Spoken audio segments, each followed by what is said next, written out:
Hi everyone, welcome back to my YouTube channel do it for your dreams. हम कर रहे थे PT 365 और हमने 3 थीम्स उसकी कंप्लीट कर ली है। आईआर सेक्शन हो गया है, पॉलिटी एंड गवर्नेंस हो गया है और इकोनॉमी हो गया है। Today we are starting with the environment portion. So first starting के जो टॉपिक्स हैं that are related with the biodiversity, उसमें भी वाइल्ड लाइफ।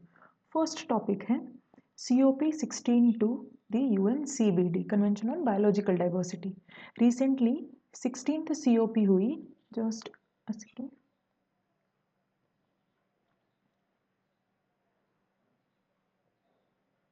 16th COP हुई to UN convention on biological diversity. कहाँ पे? इन काली, कोलंबिया। थीम थी इस साल की peace with nature. The first COP, it is the first COP since the adoption of Cunningham Montreal global biodiversity framework KMGBF। First COP थी जब से Cunningham Montreal global framework adopt हुआ है, तब से। COP 17 2026 वाली होगी येरेवन, अर्मेनिया में। CBD के बारे में देख लेते हैं। इंटरनेशनल है, लीगली बाइंडिंग ट्रीटी है, adopted at the United nation conference on environment and development. Earth summit जब हुई थी तब अडॉप्ट किया गया था। फोर्स में आई 1993 में and it operates under UNEP, United Nation environment programme. Objective क्या है? कंजर्वेशन करना बायोलॉजिकल डाइवर्सिटी का, सस्टेनेबल यूज करना है इसका, fair and equitable sharing of benefits. Secretariat है मॉन्ट्रियल, कनाडा में। रेटिफाइड कर चुके हैं अब तक 196 मेंबर और India is a party, India is a member to the convention. USA ने अभी तक रेटिफाई नहीं किया इस कन्वेंशन को। और गवर्निंग मैकेनिज्म है COP होती है विद मीट्स एवरी 2 ईयर। कुछ प्रोटोकॉल्स और टारगेट्स दे रखे हैं under UN CBD convention on biological diversity. Cartagena protocol on biosafety, जिसका ऑब्जेक्टिव है to ensure the safe handling, transport and use of living modified organisms resulting from modern biotechnology. उसके अलावा है Nagoya protocol, Nagoya Kuala Lumpur supplementary protocol provides international rule and procedure. International rule और procedure provide करता है related to liability and redress relating to LMOs, living modified organisms. Next is Nagoya Protocol on Access and Benefit Sharing, जिसका objective है sharing the benefits arising from the utilization of genetic resources in a fair and equitable way. And HE biodiversity target, 20 targets हैं, biodiversity global targets हैं जो 5 अलग अलग goals में divide किए गए हैं। अडॉप्ट हुए थे under strategic plan of biodiversity 2011 से 20 तक, जिसका टारगेट था to conserve the biodiversity and enhance the benefits for people. Kunming Montreal global framework देख लेते हैं। ये एक नॉन बाइंडिंग फ्रेमवर्क है, अडॉप्ट किया गया था at COP 15 at Montreal. Successor है to strategic plan for biodiversity और इसके HE टारगेट्स का। उसके बाद में मॉन्ट्रियल प्रोटोकॉल आया था। एम क्या है इसका? To halt and reserve the biodiversity loss by 2030। 4 goal set करते हैं जो सेट किए हैं, जिसको अचीव करना है 2050 तक। Protect and restore the ecosystem and species health, prosper with nature, share benefits fairly and invest and collaborate. तो इन 4 प्रिंसिपल, ये 4 गोल सेट किए हैं जो 2050 तक अचीव होने हैं। अब इसके साथ साथ 23 टारगेट्स हैं जिनको अचीव करना है बाय 2030। अब उसमें से कुछ है जैसे 30/30 टारगेट कि 30% conservation of land, sea and inland water and 30% restoration of various degraded ecosystem by 2030। इसके अलावा इंट्रोडक्शन ऑफ एलियन स्पीशीज को रिड्यूस करना बाय 50% एंड मैकेनिज्म बनाना for benefit sharing from use of digital sequence information on genetic resources and traditional knowledge. Major outcomes क्या है COP 16 के? First, operationalization of Cali fund, किसके लिए? For sharing the benefits from digital sequence information. अब DSI है क्या? एक policy term है जिसका मतलब है which refers to genomic sequence data and other related digital data of organisms used for research in agriculture, pharmaceutical and biodiversity conservation. Companies benefiting commercially from DSI वो contribute करेंगी 1% of their profit. Now next is goal C, जो है share benefits fairly and target 13 of Montreal protocol क्या है, which promotes the equitable sharing of benefits from utilisation of DSI and traditional knowledge. The next outcome था through establishment of permanent subsidiary body under article 8 clause J of UNCBD and Cali fund, जो enhance करेगी participation of indigenous people. 50%, at least 50% of Kali Fund is for self-identified needs of indigenous community, जिसमें youth और women दोनों included हैं। Next एक और fund launch किया गया है, Kunming biodiversity fund under the global environment facility. COP 15 में global biodiversity framework fund agree किया गया था और इस्टेब्लिश्ड किया गया था by environment facility. Next outcome is identification of ecologically and biologically significant marine areas, उनका identification which are crucial for 30 by 30 target under Montreal Protocol and biodiversity beyond national jurisdiction agreement, इसको high sea treaty भी बोलते हैं। Next is invasive alien species management through new database, improved cross border terror regulation, इनके through invasion को reduce किया जाएगा, and approved global action plan on biodiversity and health, जो focus करता है ऑन वन हेल्थ अप्रोच पे। Next is national biodiversity strategy and action plan NBSAP। India unveiled it's updated NBSAP for 2024 to 30। COP 16 जो हुई वहीं पे update किया गया to UN convention on biological diversity. अब इसके बारे में देख लेते हैं, इस एक्शन प्लान के बारे में। आर्टिकल 6 प्रोवाइड करता है कन्वेंशन ऑन बायोलॉजिकल डाइवर्सिटी का, that requires every party to the convention to prepare, कि हर एक पार्टी जितने मेंबर्स हैं 196, हर एक पार्टी को ये एक्शन प्लान प्रिपेयर करना होगा। Primary tool, it is primary tool किसके लिए, for main streaming the biodiversity and implementation of CBD at the country level. इसके साथ साथ एक फ्रेमवर्क प्रोवाइड करता है for biodiversity conservation, sustainable use of resources and fair and equitable distribution of benefits. India's first NBSAP was created 1999 में बनाया गया था। Later National Biodiversity Action Plan was adopted in 2008 में अडॉप्ट किया गया to align with HE targets। ये architecture दे रखा है for the implementation of NBSAP strategic action plans, local level पे, स्टेट लेवल पे और नेशनल लेवल पे। नेशनल लेवल पे नेशनल बायोडाइवर्सिटी अथॉरिटी रेगुलेट करेगा, उसकी ज्यूरिसडिक्शन में आएगा। स्टेट लेवल पे स्टेट बायोडाइवर्सिटी बोर्ड्स, और यूनियन टेरिटरी है तो union territory biodiversity council, and local level पे biodiversity management committees. Ministry of environment, forest and climate change serves as the central agency responsible for coordinating biodiversity conservation across efforts across India। तो overall किसके under है, ministry of environment, forest and climate change के under. अब की highlights देखिए इन action plan का। Approach follow है whole of government and whole of society approach, जो अलाइन करता है with Montreal protocol. Next is national biodiversity targets, 23 biodiversity targets हैं based on 3 themes. First is reducing threat to biodiversity को, biodiversity के लिए threat को reduce करना, sustainable use ensure करना रिसोर्सेज का, और टूल्स इन्हेंस करना फॉर इट्स इम्प्लीमेंटेशन। फ्रेमवर्क देखें तो under ministry of environment, forest and climate change वो सर्व करेगी एज अ सेंट्रल एजेंसी।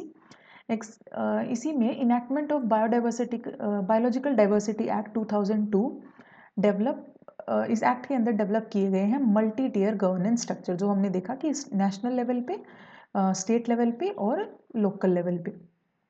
इसके अलावा रिसोर्स मोबिलाइजेशन देखें तो ये रिकग्नाइज करेगा इंडिया को बाकी सारी लीडिंग कंट्रीज के साथ for implementation of biodiversity finance initiative national level पे, बायोफिन, और यही finance initiative is a global partnership जो लॉन्च किया गया है by UNDP and European commission, जो सपोर्ट करेगा कंट्रीज को जो इम्प्लीमेंट कर रही हैं इसी एक्शन प्लान्स को for financial management of biodiversity and ecosystem. There are other commitments by India at COP 16। First is budgetary allocation, around 81,664 crore on biodiversity and conservation efforts, जो 5 साल तक होंगे, 25 से 30 तक इतना फंड अलोकेट किया गया है। अगला call for resource mobilization in mobilizing international financial resources laid down and Kunming Montreal global biodiversity framework target 19 for implementation of NBSAP. Target 19 क्या है? It calls for mobilizing $200 billion per year for biodiversity from all sources including $30 billion through international finance. ये advocate करता है global conservation जैसे plant for mother campaign, wild life conservation through the establishment of international big cat alliance and there is increase in Ramsar sites also. जो 2014 से compare करें तो earlier it was 26 and now it has been increase to 85 Ramsar sites are there in India. Next is biodiversity rules. Ministry of environment forest and climate change ने notify किए हैं rules with that aligns with the biodiversity act 2002 जो replace करे to replace biodiversity rules 2004. की highlights क्या है rules की? First is national biodiversity authority. Chairperson जो होगा be appointed by central government, उसको अपॉइंट करेगी 3 साल के लिए और चेयरपर्सन एलिजिबल होगा रीअपॉइंटमेंट के लिए. फंक्शन क्या होंगे बायोडाइवर्सिटी अथॉरिटी के? एडमिनिस्टर करेगा national biodiversity fund under the act. इसके अलावा अप्रूवल्स ग्रांट करेगा जो बायोडाइवर्सिटी से रिलेटेड एग्रीमेंट्स हैं उनको. टेक्निकल गाइडेंस और सपोर्ट प्रोवाइड करेगा स्टेट बॉडीज़ को और डेवलप और मेंटेन करेगा database that is related with the biological resources and traditional knowledge. इसके अलावा intellectual property rights approval of authority will be required before the actual grant of IPR. की IPR grant होने से पहले अथॉरिटी का approval mandatory होगा. Next is penalty for contraventions. Penalty for violation जो होगी 1 लाख से 50 लाख के बीच में. Collected penalties to go to NBF biodiversity fund के पास जाएगी और द रेलेवेंट स्टेट फंड्स. इन दोनों में इधर स्टेट फंड और the NBA biodiversity authority. Next is biodiversity act के बारे में देख लेते हैं. लास्ट अमेंडमेंट हुआ था 2023 में. एम क्या है? Highlights India's commitment in implementation of the provision of UNCBD. Goals ये प्रोटेक्ट और कंजर्व करता है बायोलॉजिकल डाइवर्सिटी को, sustainable use of biological resources को प्रमोट करता है और फेयर एंड इक्विटेबल डिस्ट्रीब्यूशन की बात करता है बेनिफिट्स के. इसके अलावा इसके प्रोविजंस हैं. It provides conditions and modalities for research commercial utilization. जैसे कि सारे फॉरेन नेशनल्स जो भी हैं उनके लिए अप्रूवल कंपलसरी है from biodiversity authority for obtaining biological resources. Indian individuals या फिर एंटिटीज जिनको that seeks approval before transferring knowledge और research and material to foreigners की. अगर ट्रांसफ़र भी हो रही है नॉलेज या रिसर्च मटेरियल उसके लिए भी अप्रूवल चाहिए होगा. एंड प्रायर अप्रूवल चाहिए होगा बायोडाइवर्सिटी अथॉरिटी का before applying for any kind of IPR जो बेस्ड है on the research conducted on biological material या फिर एसोसिएटेड नॉलेज जो ऑब्टेन की गई है इंडिया से. तो प्रायर अप्रूवल भी चाहिए. फॉरेन नेशनल्स हैं उनको भी चाहिए अप्रूवल. और अगर इंडियन नेशनल हैं पर अपनी नॉलेज या कुछ उससे रिलेटेड कोई भी इंफॉर्मेशन शेयर की जा रही है तो उसके लिए भी अप्रूवल चाहिए नेशनल बायोडाइवर्सिटी अथॉरिटी का. ये था एक्ट में. अब 2023 में कुछ अमेंडमेंट्स किए गए जिसमें एग्जम्पशन प्रोवाइड किया गया to AYUSH practitioners and traditional knowledge holders from paying access and benefit sharing. अब ये ABS access and benefit sharing क्या है? It is a type of compensatory amount typically paid to tribal और अदर कम्युनिटीज़ या जो traditional knowledge holders हैं उनको पे किया जाएगा who traditionally gather, protect and utilize the herbs and medicinal plants crucial to Ayush ministry. Next is it removes the criminal penalty for violation and replace them with the fine. कि पहले criminal penalties थी violation के लिए, अब उनको replace कर दिया गया है with fines.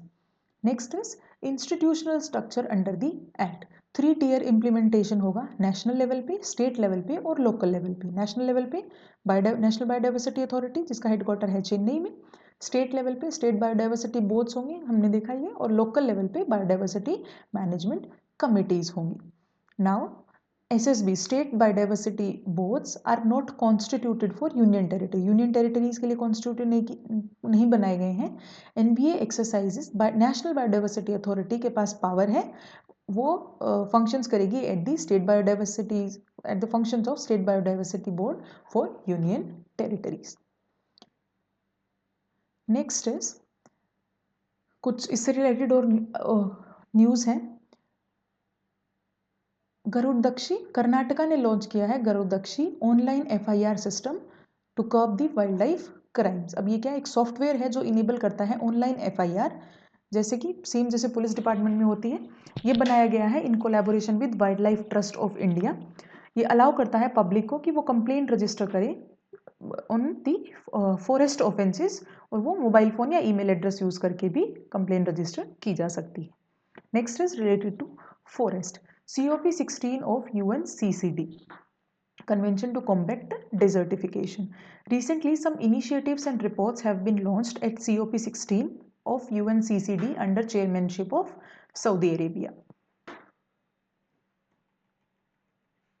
अब CCD के बारे में देख लेते हैं। ये अकेली लीगली बाइंडिंग इंटरनेशनल एग्रीमेंट है जो लिंक करती है environment and development of sustainable land management. 1994 में बनी थी। 197 कंट्रीज हैं, 197 कंट्रीज एंड यूरोपियन यूनियन।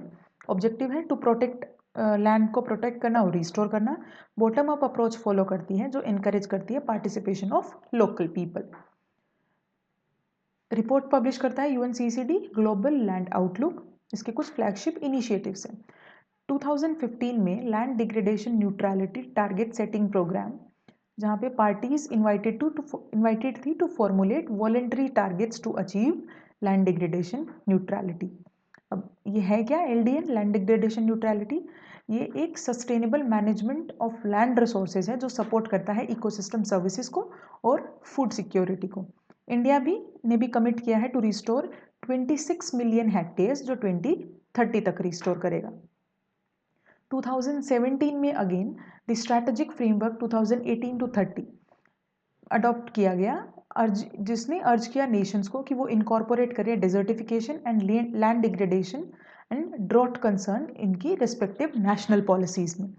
इसके अलावा कुछ और इनिशिएटिव हैं, जैसे ग्रेट ग्रीन वॉल 2007 में आया था, चैंगवॉन इनिशिएटिव 2011 में आया था, इंटरनेशनल ड्रॉट रेजिलियंस अलायंस 2022 में and G20 global land initiatives 2020 में।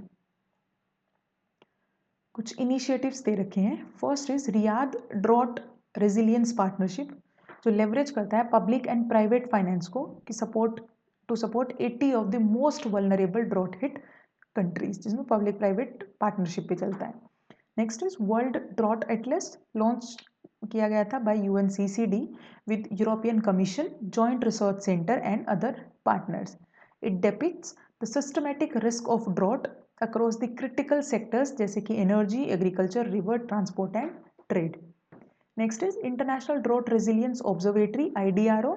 ये लॉन्च किया गया था by IDR, international drought resilience alliance द्वारा। फर्स्ट ग्लोबल वर्ल्ड की फर्स्ट ऐसी ऑब्जर्वेटरी है जो AI पावर्ड है, data platform for building drought resilience. Next is कुछ और इनिशिएटिव्स दे रखे हैं, जैसे role of private sector in supporting sustainable development land use highlighted at COP16 at the business for land initiatives. अब बिजनेस फॉर लैंड इनिशिएटिव क्या है? 2024 में लाया गया। ये UNCCD का मेन इनिशिएटिव है जो इंगेज करता है प्राइवेट सेक्टर को in sustainable land and water management में। नेक्स्ट इसका ऑब्जेक्टिव है रिस्टोर करना 1.5 billion hectare of land by 2030, जो सपोर्ट करता है लैंड डिग्रेडेशन न्यूट्रलिटी को। ये फर्स्ट इंडिजिनस पीपल फोरम है at UNCCD, spotlighted invaluable contribution of indigenous people जिसमें कंट्रीब्यूट करते हैं for land degradation and sustainable resource management. Report दी हुई है decent work in nature based solution, जिसको रिलीज किया है ILO, UNEP and IUCNA at COP16 at UNCCD। तो international labour organisation, united nation environment programme and international union for conservation of nature. ये बात करता है अबाउट द एम्प्लॉयमेंट। 60.5 से लेके 63 million people currently work in nature based solution, जो total global employment का 1.8% है। 95% of this employment is concentrated in Asia and the Pacific, primarily driven by MG NREGA.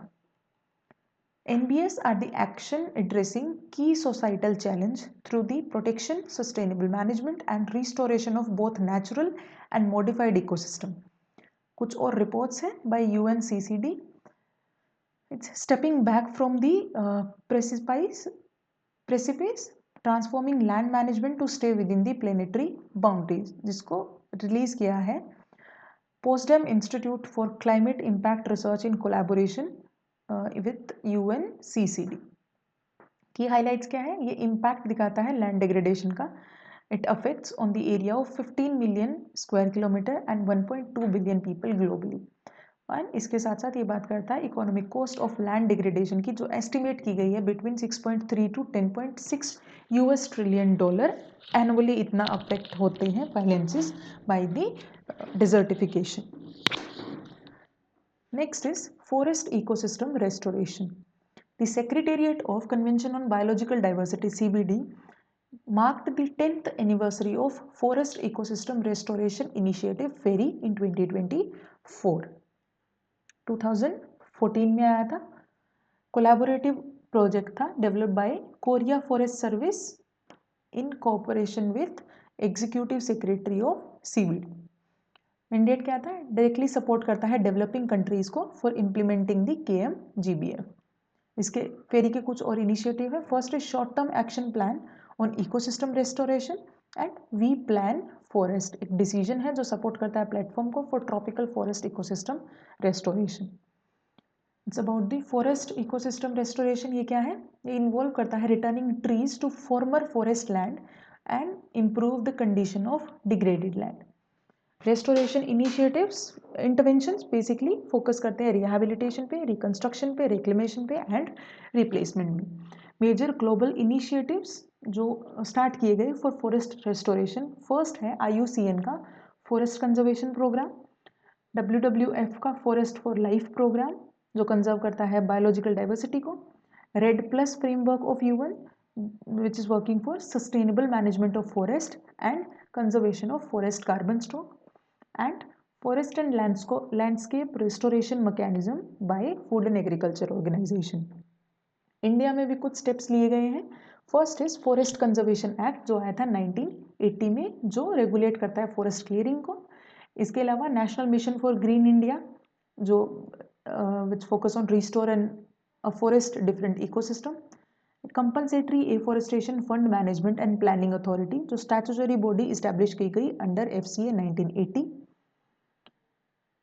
नगर वन योजना जो इट एनविसेजेस क्रिएशन ऑफ 600 नगर वन एंड 400 नगर वाटिका 2020-21 से लेके 26-27 तक जो चलेंगे. नेशनल फॉरेस्ट पॉलिसी 1988 में लाई गई which has the target that at least 1/3 जो है कंट्री का land area to convert it under forest और tree cover and 2/3 in hilly and mountainous region. And there are other afforestation schemes like National Bamboo Mission, Submission on Agroforestry, etc.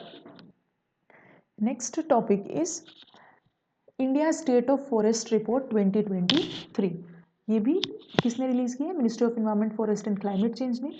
ये prepare करता है forest survey of India और जो हर 2 साल में publish होती है फ्रॉम 1987. असेसमेंट मेथड क्या है? ये सैटेलाइट डेटा यूज़ करता है. इसके अलावा national forest inventory data use करता है, फील्ड वेरिफिकेशन करता है and it covers around 751 district. की डेफिनेशंस जो यूज़ की गई हैं इस रिपोर्ट में, that is first is tree cover. कि ट्री कवर क्या है? It comprises all tree patches outside the forest area. Forest area के अलावा जितने भी ट्री पैचेस हैं and less than 1 hectare in extent, including all the scattered tree in the rural and urban setting and that are not captured under the forest cover. जो forest cover के under नहीं हो रहा है वो सारे tree patches include किए गए हैं and less than 1 hectare in extent के अलावा, that is tree cover. अब है forest cover, defined as all lands more than 1 hectare वाले जो आ रहे हैं with a tree canopy density of more than or equal to 10% including the orchards, bamboo and palm, irrespective of their ownership, चाहे वो public हो या private हो, legal status and land use. Such lands में not necessarily be recorded forest area, की जरूरी नहीं कि वो रिकॉर्डेड फॉरेस्ट एरिया हो, पर वो इस रिपोर्ट के हिसाब से it comes under the forest cover. Next is forest area, जिसको हम रिकॉर्डेड फॉरेस्ट एरिया भी बोलते हैं। It defined as all such land which has been notified as forest, जिसको गवर्नमेंट ऑफ इंडिया या गवर्नमेंट एक्ट या रूल्स के under notify कर दिया गया है एज फॉरेस्ट एरिया, और recorded as forest in the government records. Thus the term forest area denotes the legal status of land as पर द गवर्नमेंट रिकॉर्ड्स, कि इनके पास लीगल स्टेटस वाले कोई कवर किया है। Where the term forest cover indicates the presence of tree over any land, कि forest area में legal status की बात हो रही है एंड forest cover में कोई legal connotation को यूज नहीं किया गया है कि वो एरिया जहाँ पे trees present है उसको forest cover में रखा गया है। क्लासिफिकेशन है forest cover का। फर्स्ट है very dense forest, then moderately dense, open forest and scrub। First is tree, जहाँ वेरी डेंस में जहाँ पे ट्री की कैनोपी डेंसिटी है 70% या अबव, 40 से 70 के बीच में है तो मॉडरेटली डेंस। कैनोपी अगर 10% टू 10 से 40 के बीच में तो ओपन फॉरेस्ट, एंड स्क्रब जहाँ पे डेंसिटी कैनोपी की डेंसिटी है लेस देन 10%। की हाईलाइट्स देख लेते हैं। We are done with the classification. हाँ, नाउ इंडिया हाईलाइट्स देख लेते हैं स्टेट ऑफ फॉरेस्ट रिपोर्ट 2023 के। First is forest and tree cover, जहाँ पे नेट फॉरेस्ट कवर के अंडर आ रहे हैं 156.41 square kilometre area. Total green cover के अंदर 1445.18। आउटसाइड फॉरेस्ट एरिया के अंदर 149.13। So there is a this shows the change in forest and green cover in India as compared to 2021 to 23. Forest density अगर देखें तो very dense, this is moderately dense and this is open dense. So this shows that there has been increase and this shows that it has been increased. This is the regional trends. This is the Western Ghats. Most that area lost, major of the area lost is from the northeast and this is the mangroves region. State performance अगर देखें तो Madhya Pradesh has highest, followed by Arunachal Pradesh and Maharashtra. Area which shows an increase, first is Chhattisgarh, followed by Uttar Pradesh, Odisha and Rajasthan, and states which show the decrease in forest cover is Madhya Pradesh, followed by Karnataka, Ladakh and Nagaland. There are other key findings of the report. First is about the carbon stock, increase by 81.5 million ton compared to the previous assessment. Top bamboo resources states हैं Madhya Pradesh, followed by Arunachal Pradesh and Maharashtra. Top 3 states on union territory जो mangrove cover में है West Bengal, Gujarat and Andaman Nicobar Islands. And top 3 state for agroforestry is Maharashtra, followed by Karnataka and Odisha. Forest fire have decreased during 2021 to 22. Tiger reserves with highest forest fire note की गई, जैसे जिसमें Nagarjuna tiger reserve Andhra Pradesh में जो है, Indravati tiger reserve Chhattisgarh and followed by Valmiki tiger reserve in Bihar. Next is sacred groves. Supreme court ने pronounce किए हैं direction on the identification of sacred groves such as orans by the Rajasthan government in accordance with TN Godavarman judgment 1996 में जो आया था। Court ने suggest किया है for the promotion of Piplantri model. अब ये मॉडल क्या है? ये एक विलेज है in the Rajsamand district of Rajasthan, जिसने गेन की है इंटरनेशनल रिकॉग्निशन। किसके लिए? As the villagers planted 111 trees whenever a girl child is born, कि जब भी कोई लड़की पैदा होती है तो दे प्लांट ए ट्री, जिसकी वजह से इंटरनेशनली इसको रिकॉग्नाइज किया गया है। TN Godavarman judgement expanded the definition of forest, जिसमें इंक्लूड किए गए थे नई चीज, जैसे all areas recorded as forest in any government record, चाहे यूनियन गवर्नमेंट का रिकॉर्ड हो या स्टेट गवर्नमेंट का रिकॉर्ड हो, irrespective of ownership, recognition and classification. इसके अलावा all areas that confirmed to dictionary meaning of forest, वो भी फॉरेस्ट की डेफिनेशन में आएंगे. Areas that are identified as forest by the expert committee set up by the state governments following the 1996 order. India's sacred geography, sacred groups अगर देखें जो spread across the country को अलग अलग नाम से जाना जाता है. जैसे महाराष्ट्र में देवराय या देवगुड़ी बोलेंगे, राजस्थान में vanis, Kenkris, Orans, Shamlat, dehs and Devbanis. So these are the local names to the groups. Sacred groups क्या होते हैं? These are the patches of forest. Forest patches हैं या natural vegetation के patches हैं that hold deep religious and spiritual meaning to the indigenous communities, और इसी वजह से वो indigenous communities उनको protect करते हैं.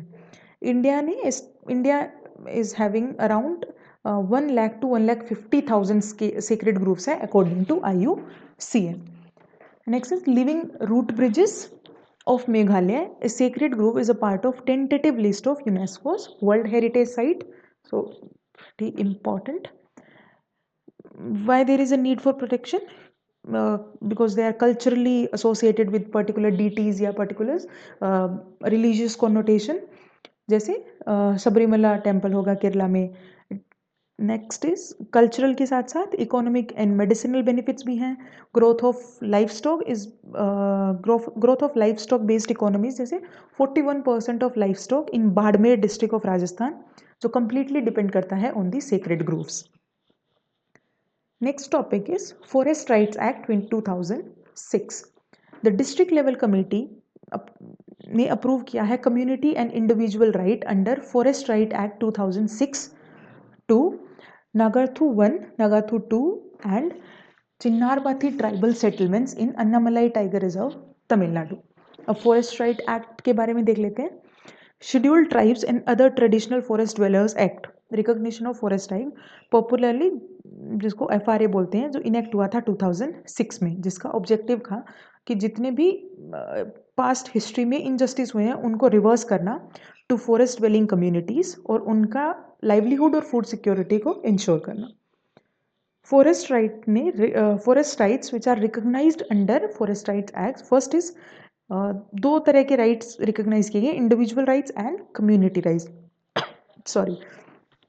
इंडिविजुअल राइट्स में आते हैं right of self cultivation and habitation, in situ rehabilitation etcetera. Community rights में आते हैं जैसे ग्रेजिंग हो गया, फिशिंग हो गया, access to water bodies in forest, right to intellectual property and traditional knowledge and right to protect traditional customary rights etc. तो कुछ individual rights हैं, कुछ community rights हैं. Eligibility क्या है? Rights को वही लोग claim कर सकते हैं which are members और community जो वहाँ पे एटलीस्ट 3 जनरेशन से रह रही हो, एटलीस्ट 75 ईयर्स से रह रही हो before 13th day of November 2025. Critical wildlife habitats जो प्रोवाइड करते हैं that critical wildlife habitats of national park and sanctuaries must remain inviolate of wild life conservation.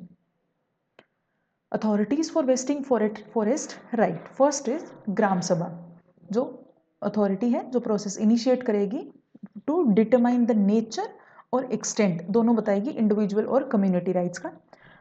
इसके अलावा है सब डिविजनल लेवल कमेटी जो स्टेट गवर्नमेंट बनाएगी और एग्जामिन करेगी रेजोल्यूशन ऑफ ग्राम सभा को. उसके बाद आती है डिस्ट्रिक्ट लेवल कमेटी जो फाइनल अप्रूवल देगी फॉरेस्ट राइट का. What are the role of state government?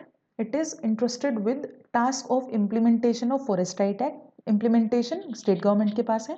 Constitute करेगी state level monitoring committee, district level committees and sub divisional level committees.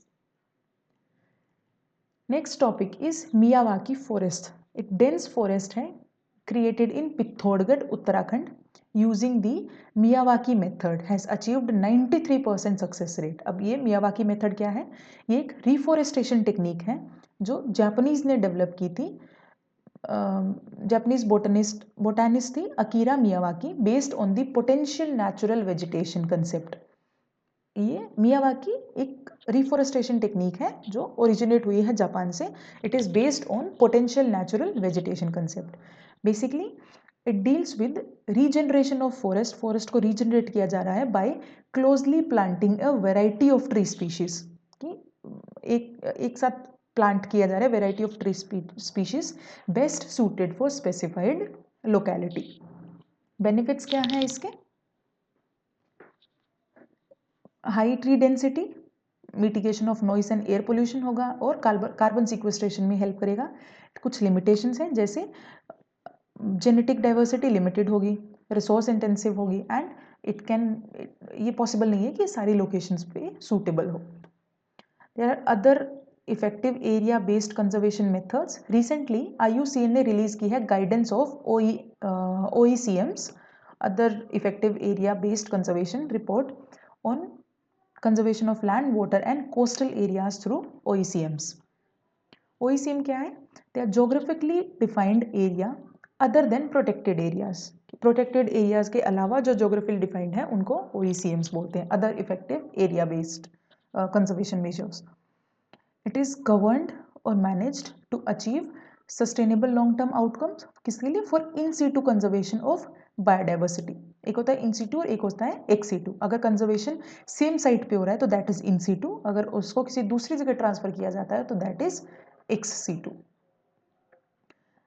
Particularly with associated ecosystem functions and services where applicable, cultural, spiritual, socio-economic and other locally relevant values.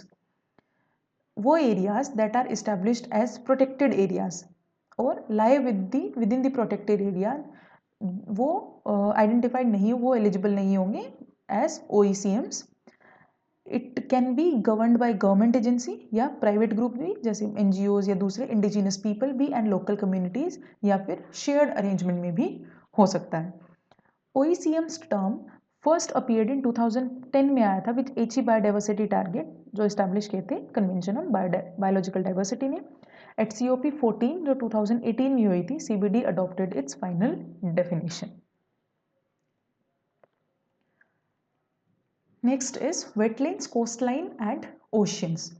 First topic is marine protected areas. एक study ने highlight किया that marine protected area management conserve कर सकती है biodiversity and can improve the nutritional security. अब marine protected areas क्या हो सकते हैं? एक स्पेस है in the ocean where human activities are more strictly regulated than the surrounding waters, की जहाँ पे ह्यूमन एक्टिविटी स्ट्रिक्टली रेगुलेटेड होगी।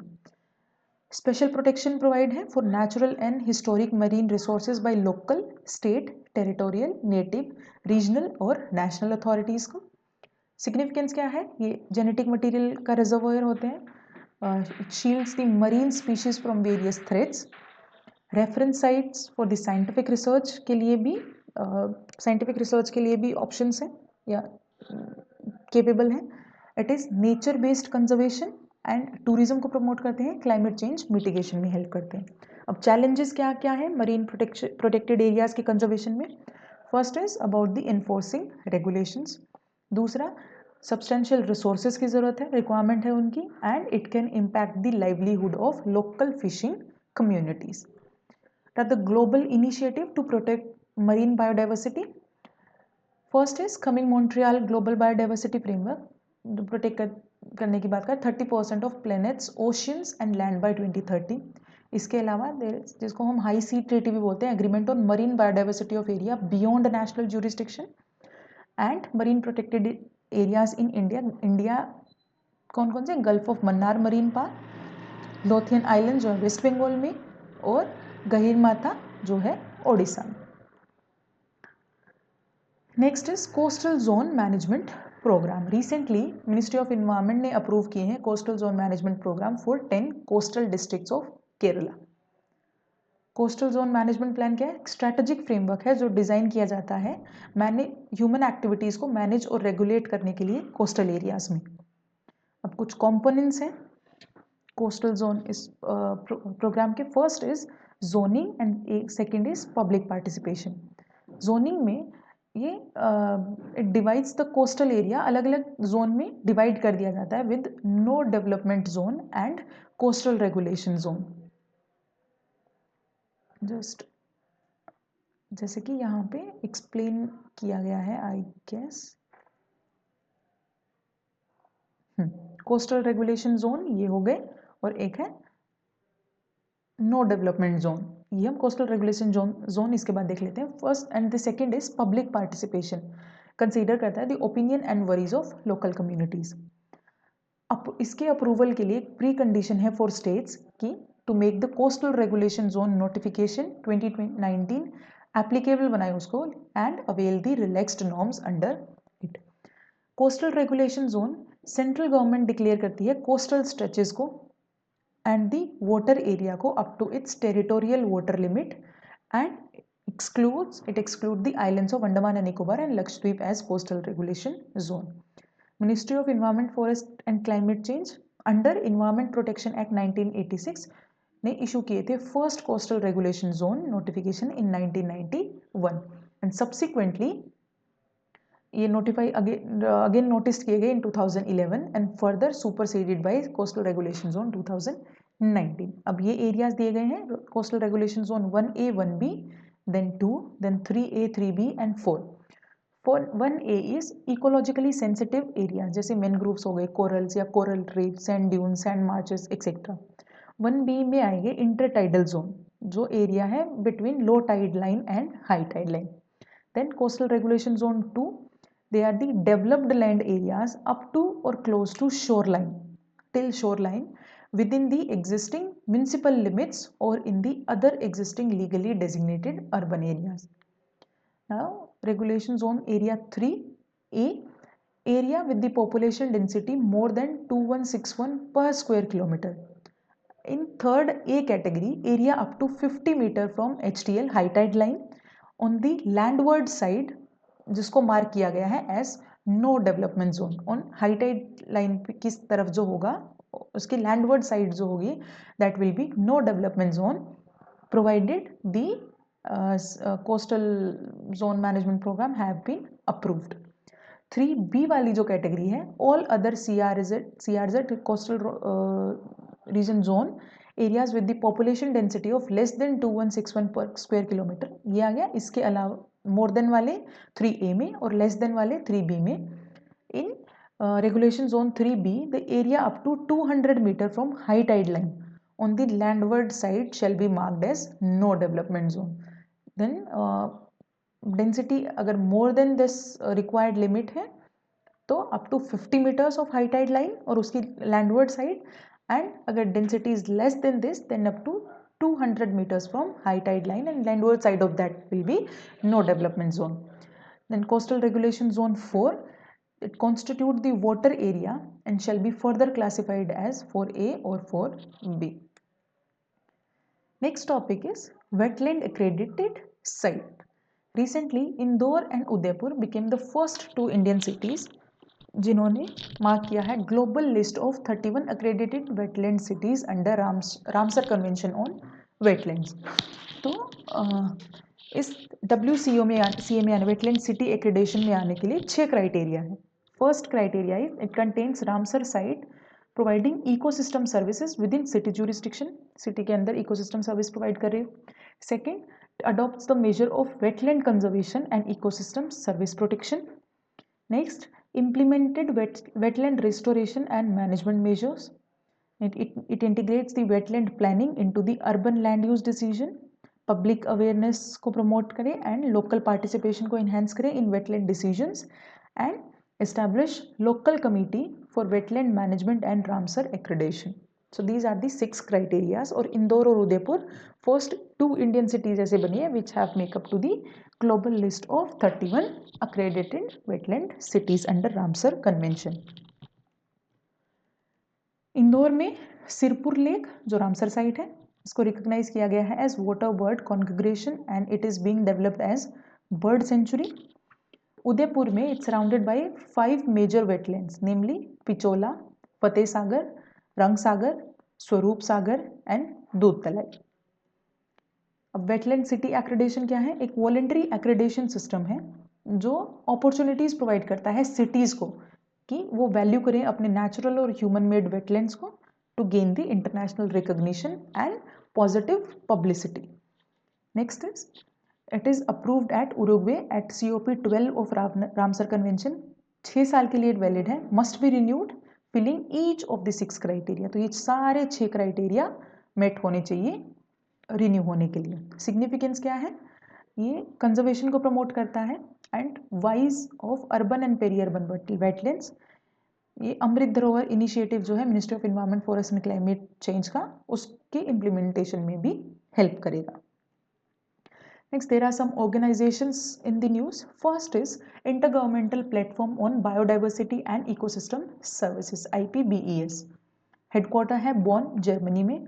2012 में बना था। इसका एम है स्ट्रेंथन करना साइंस पॉलिसी इंटरफेस को for biodiversity and ecosystem services for conservation and sustainable use of biodiversity, human wellbeing and sustainable development.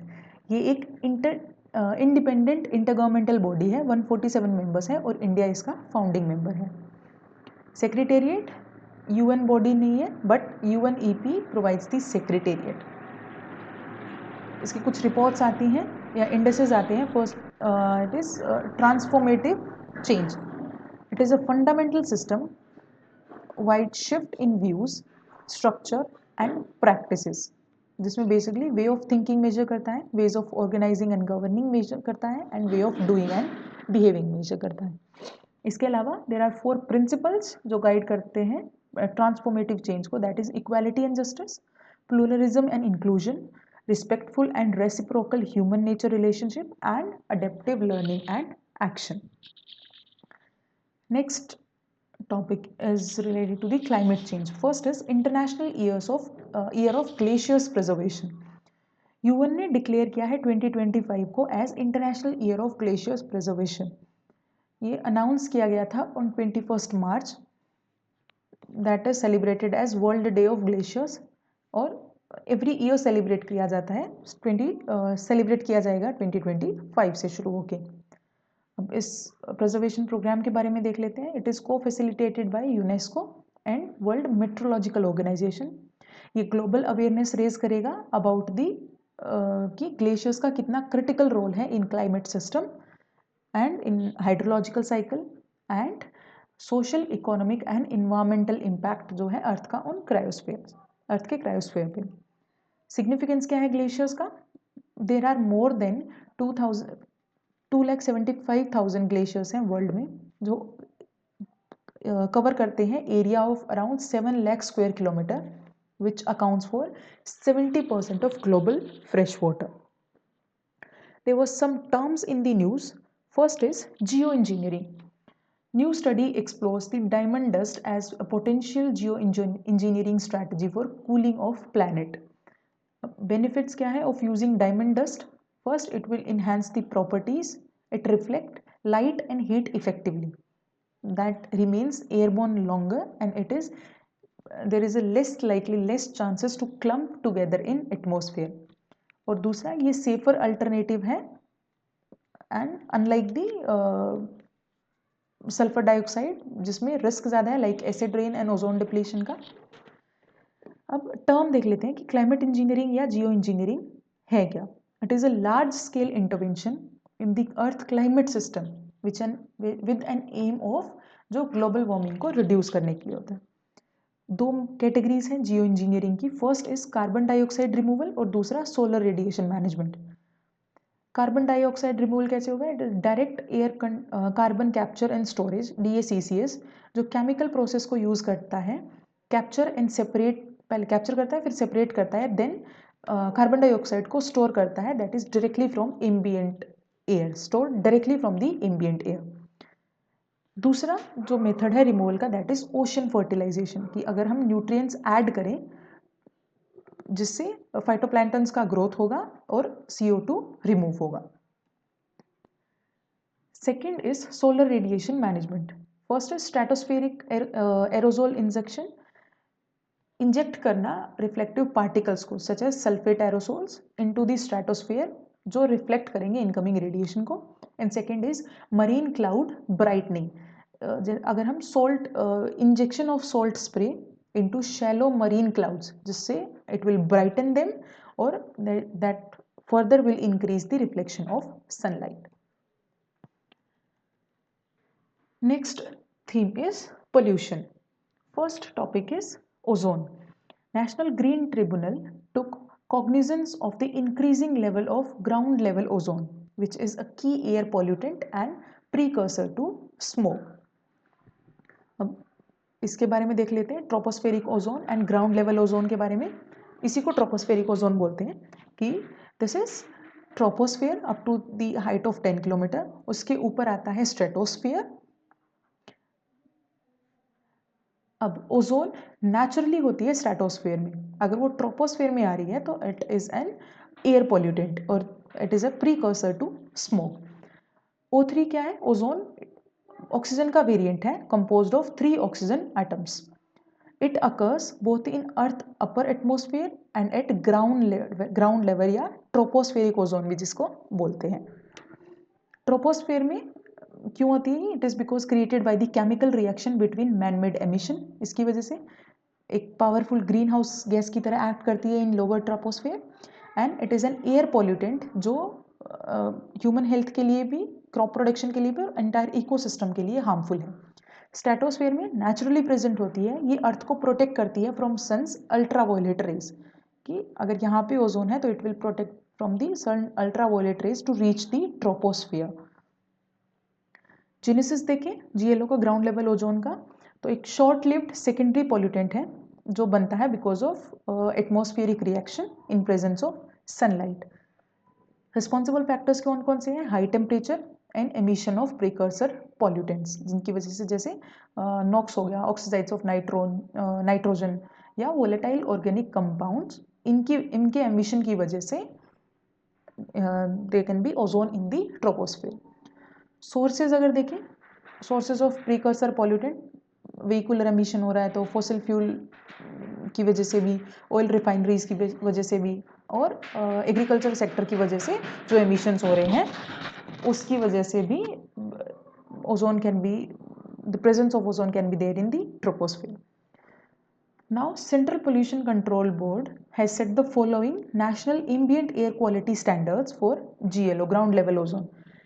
First is 8-hour average and 1-hour limit. कुछ steps हैं जो लिए गए हैं to control the precursors of ozone. First is BS6 vehicle जो reduce करेगा NOx emission को, oxides of nitrogen की एमिशन को up to 87% for heavy vehicle and 70 to 85% for two wheelers. Next is electric mobility under PME drive to achieve zero vehicular emission. There are revised industrial emission standards जो which works for the stricter NOx and volatile organic compound standards for industries like fertilizer, thermal power plants, कि basically इनके emission कम होंगे तो there will be less concentration of ozone in the in the troposphere. Next topic is urban air pollution. As per World Cities Report 2024, Cities and Climate Action जो release की है UN Habitat ने, urban air pollution accounted for 6.7 million pre mature death in 2009. की urban air pollution की वजह से 6.7 million pre mature death हुई है इन 2009. 6th annual world air quality report by IQ Air found New Delhi be most polluted capital city of the world. 9 out of 10 most polluted cities in world were found to be located in India. की 10 world की जो most polluted cities थी उन 10 में से 9 are within India. National air quality index देख लेते हैं. लॉन्च किया था मिनिस्ट्री ऑफ एनवायरनमेंट ने 2014 में.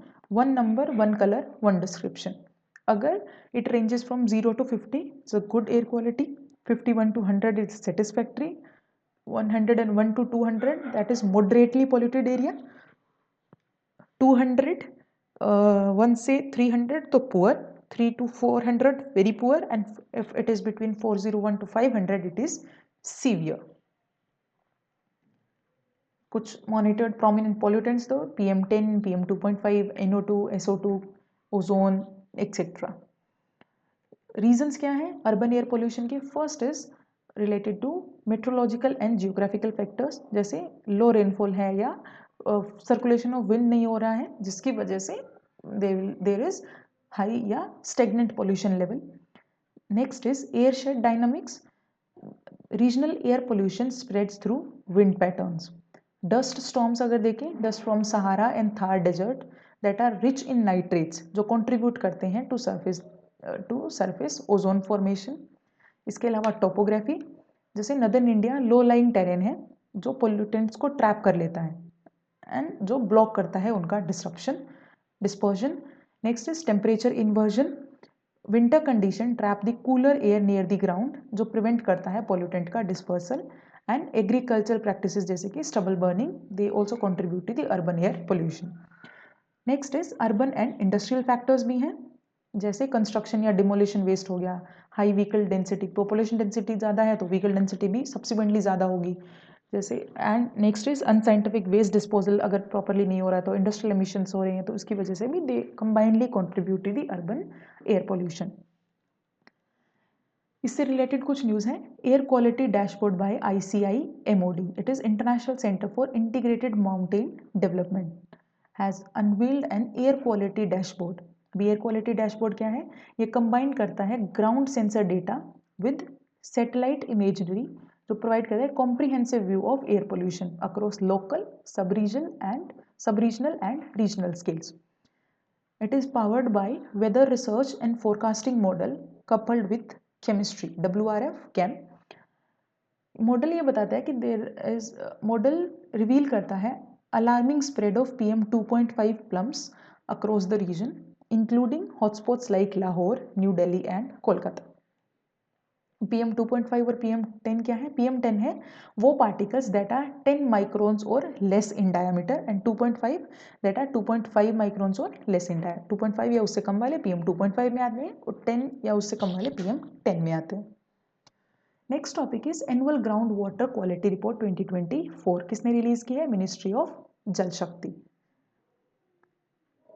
It is the report conducted by central ground water board for the year 2024। की बॉडीज जो हैं for ground water management, first is central ground water board, एक मल्टी डिसिप्लिनरी साइंटिफिक ऑर्गेनाइजेशन है under ministry of जल शक्ति, जो explore और monitor करती है ग्राउंड वाटर को। ये फंक्शन करती है as a central ground water authority. It works for regulated development and management of ground water, और हेडक्वार्टर है इसका फरीदाबाद, हरियाणा में, Bhujal Bhawan.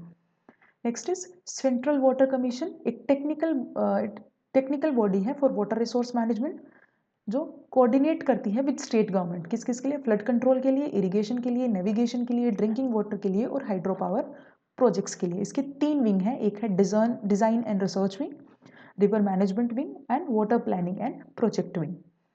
Next is CPCB, central pollution control board, जो इम्प्लीमेंट करता है वाटर एक्ट 1974 को, which works for prevention and control of pollution. इसके अलावा ये रिस्टोर और मेंटेन करता है वाटर क्वालिटी को, और एडवाइज करता है सेंट्रल गवर्नमेंट को on the issues of prevention of pollution के कंट्रोल के लिए, वाटर क्वालिटी इंप्रूवमेंट के लिए और एयर क्वालिटी इंप्रूवमेंट के लिए। अब ग्राउंड वाटर क्वालिटी की फाइंडिंग्स क्या थी? First is related to ground water usage. India largest user है ग्राउंड वाटर का globally and has the largest area under the ground water irrigation in the world. Extracted ground water का 87% use किया जाता है in agriculture और 11% use किया जाता है फॉर डोमेस्टिक पर्पस। रिचार्ज से देखें तो total annual ground water recharge increase हुआ है substantially, and extraction has declined in 2024 from 2017 base assessment. There are some seasonal trends, जैसे कि electrical conductivity and fluoride level indicate that positive effect of monsoon recharge that improves the water quality. Major ground water contaminants क्या है जिसकी वजह से ground water pollution होता है? First is nitrate, 40% exceed limit. Main most affected state है Rajasthan, Tamil Nadu and Maharashtra, और किसकी वजह से? Because of excessive fertiliser use. Fluoride, it's at alarming level. Affected states are Rajasthan, Haryana, Karnataka, Andhra Pradesh and Telangana. Arsenic pollution, या इससे affected states हैं West Bengal, Bihar, Uttar Pradesh, Assam and Punjab. Uranium में most affected states हैं Rajasthan and Punjab, and it is because of common water over exploitation. And salinity, affected states are Rajasthan, Delhi, Gujarat, Haryana, Punjab, Telangana, Andhra Pradesh and Karnataka. So major जो contaminants हैं almost arsenic को छोड़ के, so Rajasthan and surrounding regions are, you can find them in all 4 other categories.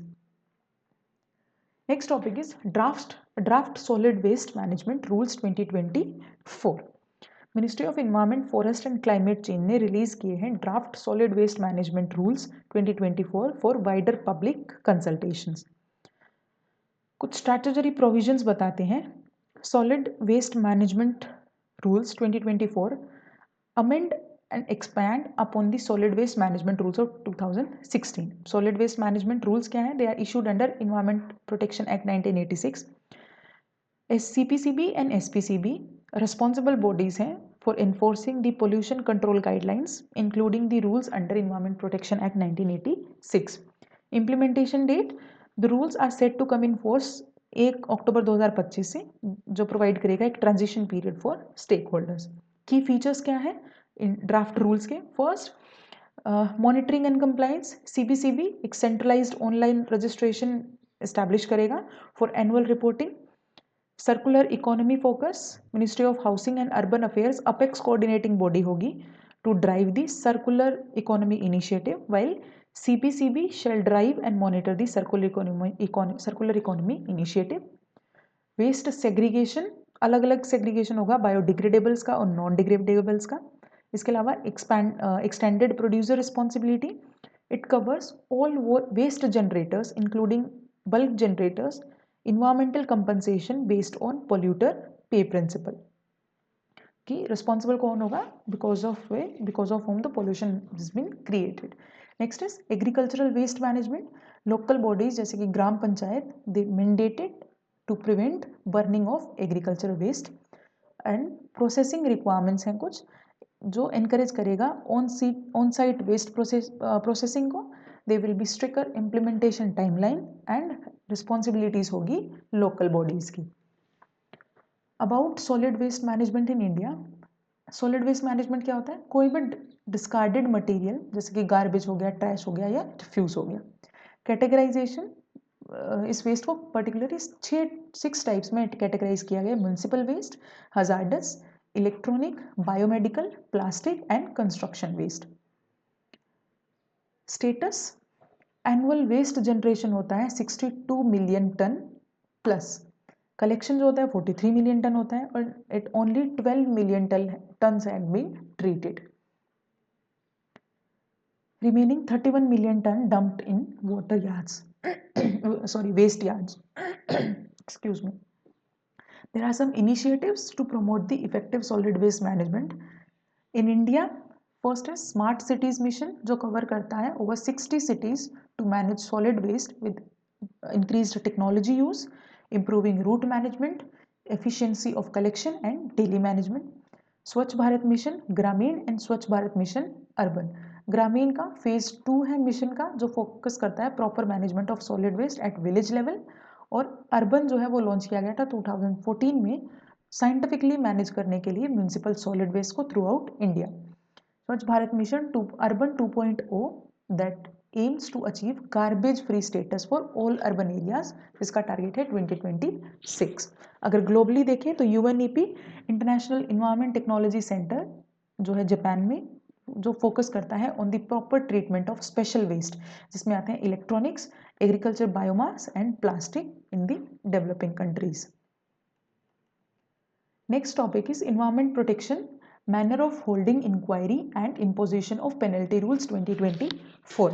Ministry of environment forest and climate change ने introduce किए हैं नए rules to conduct inquiry और पेनल्टी इम्पोज करने के लिए on polluters after supreme court's pollution order. अब ये रूल्स क्या है? Complaints against the violators of environmental regulation can be initiated by key bodies, जैसे जिसमें आती है CPCB, SPCB, pollution control committees या ऐसी कोई भी बॉडीज. अगर ज्यूरिसडिक्शनल इशू है तो एडजुडिकेशन ऑफिसर ट्रांसफर कर सकते हैं केस को अप्रोप्रिएट अथॉरिटी के पास. अब इनिशिएशन ऑफ इंक्वायरी कैसे होगा? By designated adjudicating officer within 30 days initiate होगी inquiry as per section 15C of environment act. Violators के पास 15 दिन का टाइम होगा to reply and may be ask to appear in person, और timely resolution होगा विद इन 6 मंथ उस date से जिस दिन नोटिस दिया गया था। इससे रिलेटेड कुछ न्यूज़ है। यूनियन इन्वायरमेंट मिनिस्ट्री ने नोटिफाई किए हैं water rules, prevention and control of pollution and manner of holding inquiry and imposition penalty same with respect to water. Water rules क्या है? It rules comes in backdrop of amendment wherein offences and violation of act were decriminalised, replacing them with the penalties, कि इसको decriminalise कर दिया गया और ऐसे offences को पे पेनल्टीज लगेगी। इसने और इसके साथ साथ इसने अलाउ किया है सेंट्रल गवर्नमेंट को कि वो अपॉइंट करेगी ऑथोराइज्ड ऑफिसर्स जो एडजुडिकेट करेंगे ऑफेंसेस को, violation and determine the penalties. ये जुडिशियल सिस्टम पे रिड्यूस होगा बर्डन, क्योंकि उनके पास ऑलरेडी बहुत सारे केसेस पेंडिंग हैं, जो कंप्लायंस को एनकरेज करेगा through financial disincentives. Next is world economic forum global plastic action partnership. Recently, new members Angola, Bangladesh, Gabon, Guatemala, Kenya, Senegal and Tanzania, जिन्होंने ज्वाइन किया है GPAP global plastic action partnership. अब ये क्या है? During sustainable development impact summit 2018 में हुई थी वर्ल्ड इकोनॉमिक फोरम में, उस टाइम लॉन्च किया गया था plastic pillar of platform for accelerating the circular economy and friends of ocean action. Presently 25 members हैं including Maharashtra state from India. Objective क्या है? ग्लोबल रिस्पॉन्स को एक्सेलरेट करना with respect to plastic pollution crisis, circular plastic economy to reduce emission and land and ocean ecosystem को protect करना। ये basically ये initiative ये हेल्प करता है डेवलपिंग कंट्रीज को in national action roadmaps and investment mobilization for waste management. Pollutants that were in news, first is manganese. As per recent study by scientists, manganese contamination of water जिसकी वजह से cancer होता है in the Gangetic plains of Bihar. Prominent कहाँ है? Gangetic plains of Bihar. And this manganese contamination, इसकी वजह से there has been cases of cancer. Manganese क्या है? ये 5th मोस्ट अबंडेंट मेटल है on earth that exist in the form of oxides में भी, कार्बोनेट्स में भी और सिलिकेट्स में भी प्रेजेंट होता है, इन फॉर्म्स में प्रेजेंट होता है। Manganese is an essential component of steel making process. It is present in food, water, soil and rock and naturally occurring component है। It is essential trace element जो pivotal या vital role play करता है in maintaining body's homeostasis. It has been reported to toxic in higher doses for human beings. Source क्या है manganese contamination of ground water के? First is because of industrial pollution जो anthropogenic source है, और sedimentary और igneous rock deposits of manganese. Next is trichloroethylene and perchloroethylene. US EPA announce final ban on manufacture, processing and use of trichloroethylene and perchloroethylene। अब ये दोनों है क्या? Toxic chemical है जो जनरली यूज होते हैं in stain removers, degreasers and range of industrial processes including dry cleaning में भी यूज होते हैं। वोलेटाइल ऑर्गेनिक कंपाउंड्स हैं with significant industrial utility, but concerns raise करते हैं because of their environmental and health पे जो इम्पैक्ट करते हैं ये उनकी वजह से। हेल्थ इम्पैक्ट क्या है? की वजह से किडनी कैंसर हो सकता है, non Hawking lymphoma and cardiac defects and bladder cancer. Next topic is silicon dioxide. National green tribunal ने डायरेक्ट किया है सेंट्रल पोल्यूशन कंट्रोल बोर्ड को कि वो नई गाइडलाइंस इशू करे for grant the permission for silica mining and washing plants. अब silicon dioxide क्या है? Silica is a common name given to material composed of, जो सिलिकॉन डाइऑक्साइड के बनते हैं उनके लिए जनरली कॉमन नेम यूज किया जाता है silica, which exist in crystalline और अमोर्फस फॉर्म्स। टॉक्सिसिटी सिलिका की लिंक की जाती है its crystallinity and capacity to generate free radicals. Sources क्या है? इंडस्ट्रियल प्रोसेस, नेचुरल सोर्स है और एग्रीकल्चर सोर्स है। इंडस्ट्रियल प्रोसेस में mining, construction, sand blasting, glass manufacturing और सीमेंट प्रोडक्शन में से जनरेट होते हैं। नेचुरल सोर्सेज देखें तो because of volcanic eruptions, soil erosion and dust storms, और agriculture देखें तो tiling operations that release the soil particles. So these are the sources. Health impact, respiratory issues हो सकते हैं, लंग डिजीज हो सकती है, क्रॉनिक डिजीजेस हो सकती हैं, टीबी हो सकती है और लंग कैंसर भी हो सकता है. And cognitive decline, exposure to silica from drinking water, that it can lead to risk of cognitive decline, dementia and Alzheimer's. There are some environmental effects also, जैसे dust deposition on vegetation, ये इसका photosynthesis reduce कर देता है जिसकी वजह से plant growth नहीं होती. There are some miscellaneous topics. First is consent to establish. Ministry of Environment, Forest and Climate Change ने remove किया है the dual compliance of environmental clearance and consent to establish for setting up new industry. जो dual compliance था उसको remove कर दिया है Ministry of Environment, Forest and Climate Change ने. Now, non-polluting white category industries will not be required to take consent to establish CTE or consent to operate at all. Non-polluting industries white category में आते हैं तो उनके लिए consent mandatory नहीं है. Also, industries who have already taken environment clearance and will not be required to take consent to establish. जिनके पास already clearance है उनको भी consent की जरूरत नहीं है. अब consent to establish क्या है? ये मैंडेटरी है under water act prevention and control of pollution and air act SIM prevention and control of pollution 1981. सीटी from state pollution control board, state pollution control board issue करता है.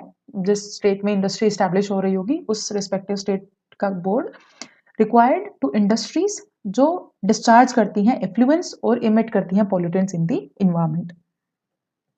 Next is AeroTrack. Scientists at IIT Bombay has developed portable water pollutant detecting device called AeroTrack. एक device है जो protein based biosensor है जो detect करता है harmful aromatic xenobiotic pollutants जैसे फिनोल, बेंजीन या xylenols from water samples. This compound can be toxic हो सकता है, extremely toxic for living organisms and it is very difficult to detect it.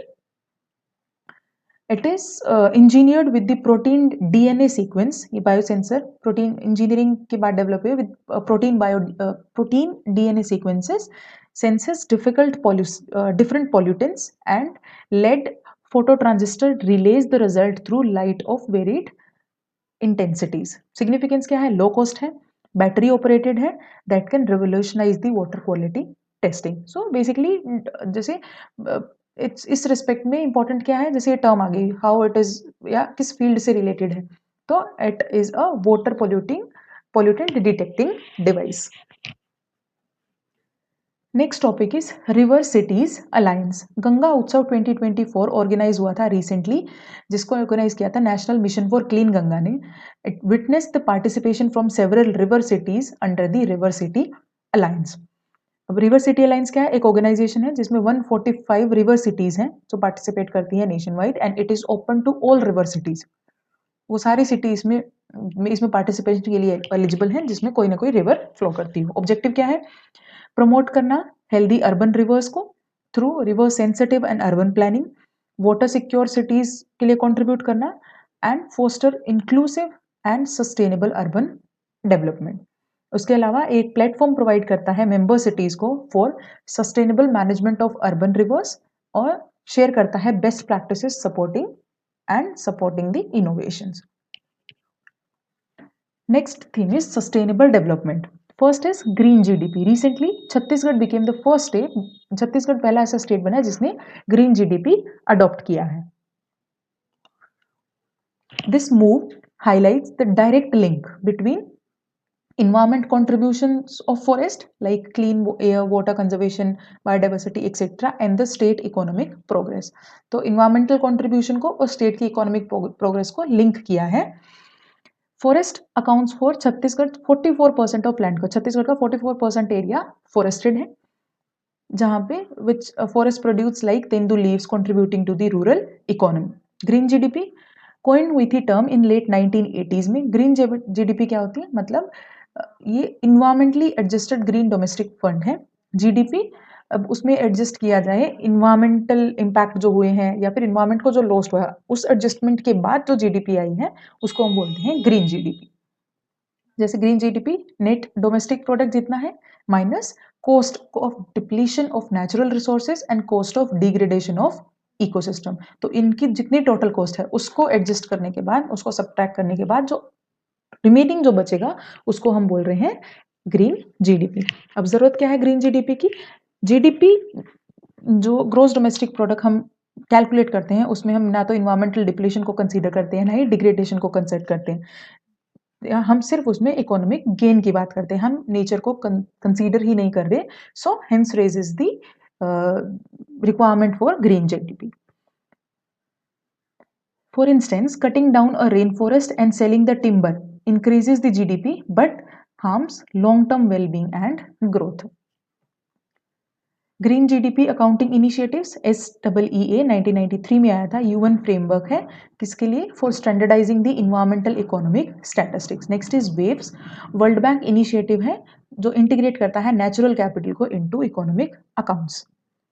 Next is sustainable agriculture में national programme for organic production NPOP, ministry of commerce and industry ने launch किया है 8th addition of NPOP। अब ये है क्या? It aimed at promoting ease of operations को promote करेगा और ट्रांसपेरेंसी को इनहैंस करेगा for stakeholders including the farmers. NPOP strengthens India's organic certification system. APEDA ministry of commerce and industry के अंडर जो आती है इसकी इम्प्लीमेंटिंग एजेंसी है। फीचर्स देख लेते हैं NPOP के। Crop production standards are recognized by European Commission and Switzerland as equivalent. इसके अलावा internationally recognized quality assurance system किसके लिए? फॉर ऑर्गेनिक प्रोडक्शन के लिए। NPOP प्रिस्क्राइब करता है standards, accreditation procedure and certification system for export of organic products.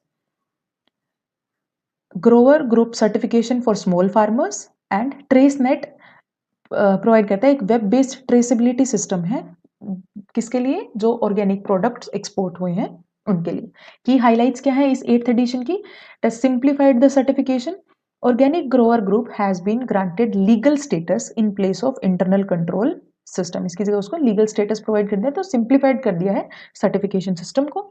उसके अलावा market support, the internal control system ICS of organic grower group must ensure that procurement of the entire organic produce and faster land conversion to organic farming, reducing the transition period by up to 3 years. Achievements क्या है NPOP के?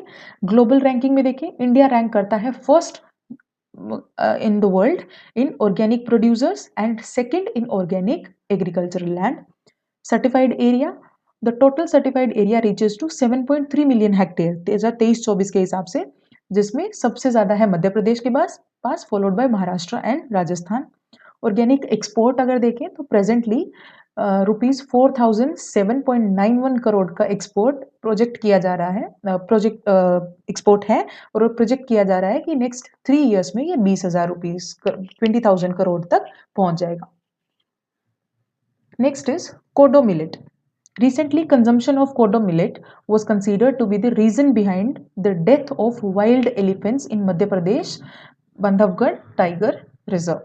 कि consumption of this millet, इसकी वजह से this is the reason जिसकी वजह से wild elephant की death हुई है मध्य प्रदेश टाइगर रिजर्व में। अब ये क्या है kodo millet? It is known as kodra and waragu, इन दो नाम से जानते हैं and it is a staple food for बहुत सारे ट्राइबल सेक्शन के लिए स्टेबल फूड है। फीचर्स देख लेते हैं। फाइबर में रिच है, मिनरल्स हैं जैसे आयरन और एंटीऑक्सीडेंट्स, यूजफुल है in curing the asthma, migraine, blood pressure, heart attack, diabetic heart disease and post menopausal in females. Drought tolerant, high yield protein potential and it has a better storage property. Climate कैसा चाहिए grow करने के लिए? Warm and dry climate होना चाहिए, mainly Deccan region में grow होता है। इश्यूज क्या है? Ingesting millets harvested after rainfall can result in adverse health condition. अगर हार्वेस्ट हो रहा है आफ्टर रेनफॉल तो it can lead to severe health issues. Next topic is regenerative agriculture. Recently, Government of Odisha and ICRISET इन्होंने launch किया है a compendium of regenerative agriculture for scaling regenerative agricultural practices. अब regenerative agriculture क्या है? एक तरीका है farming का जो फोकस करता है on soil health. Key principles क्या है? First, it works for the minimising the soil disturbance, कि मिनिमम सॉइल प्लॉइंग हो, keeping CO2 in soil and improving its water absorbency. इसके अलावा क्रॉप डाइवर्सिटी को मैक्सिमाइज करना और बायोडाइवर्सिटी को इम्प्रूव करना, और सोइल कवर को मेंटेन करना, keeping living roots year round and integrating livestock. Next topic is agrovoltaic farming. Particle implementation of agrivoltaic system showcased in 7th session of International Solar Alliance। अब agrovoltaic farming क्या है? एक practice है जहां पे crops grow की जाती है अंडरनीथ सोलर पैनल्स की। सोलर पैनल की नीचे जो क्रॉप्स ग्रो की जा रही है उसी को एग्रोवोल्टिक फार्मिंग बोलते हैं। Uses land for both agriculture and photovoltaic energy generation. इसको एग्री सोलर या डुअल यूज सोलर या लो इम्पैक्ट सोलर के नाम से भी जाना जाता है। बेनिफिट्स क्या है? इनकम डाइवर्सिफाई हो जाती है फार्मर्स की, ड्यूअल इनकम हो जाती है, लैंड यूज कंपटीशन कम हो जाता है, और कार्बन फुटप्रिंट भी रिड्यूस होता है, और एनर्जी रेजिलियंस में भी हेल्पफुल है। Next topic is alternative fuels and और energy and energy efficiency. First is indigenous hydrogen train engine.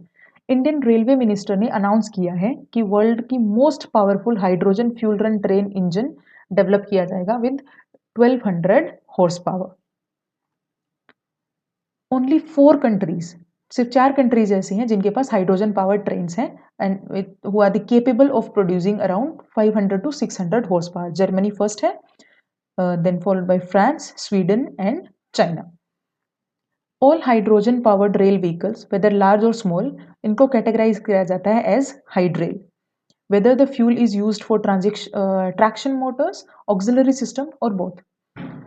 They have the considerable advantage over electric trains। कैसे? इलेक्ट्रिक ट्रेन्स के लिए एक्सपेंसिव और कॉम्प्लेक्स इंफ्रास्ट्रक्चर चाहिए, including overhead gantries to carry power cables and power substations like hydrel। Diverse applications and significance of hydrogen क्या है? First, energy career.